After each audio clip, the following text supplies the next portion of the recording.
গাজীপুরের কালিয়াকৈরে হয়ে গেল মাদক বিরোধী টেপ টেনিস টি-20 ক্রিকেট টুর্নামেন্টের ফাইনাল খেলা। হাজারো দর্শকের উত্তেজনায় উপজেলার পূর্ব চান্দরা স্পোর্টিং ক্লাব মাঠে মুখোমুখি হয় ঢাকা বিভাগের বালিয়া ভাইকিংস এবং বরিশাল বিভাগের আবরণ জায়ান্টস।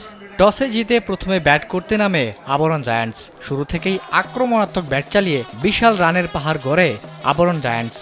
4 ছক্কার ঝড়ে নির্ধারিত 20 ওভারে 7 উইকেট হারিয়ে 259 রান সংগ্রহ করে তারা। জবাবে ব্যাট করতে নেমে বালিয়া ভাইকিংস 20 ওভারে 8 উইকেট হারিয়ে 216 রান করে তারা। ফলে 43 রানের ব্যবধানে শিরোপা জিতে নেয় বরিশালের আবরণ জায়ান্টস ক্লাব।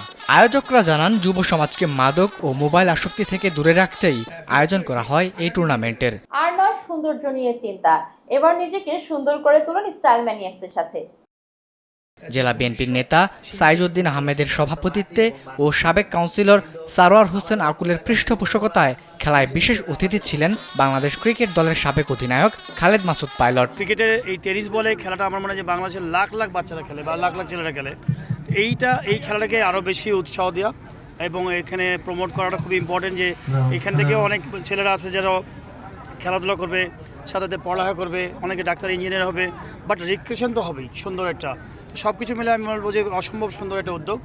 সাধুবাদ জানাই, বিশেষ করে সবাইকে অনেক ধন্যবাদ এই টুর্নামেন্ট অর্গানাইজ করার জন্য। খেলা শেষে বিজয়ীদের হাতে ট্রফি তুলে দেন সাবেক এই অধিনায়ক। গ্রামের মাঠে এমন খেলা দেখে আনন্দিত ক্রিকেট প্রেমীরা।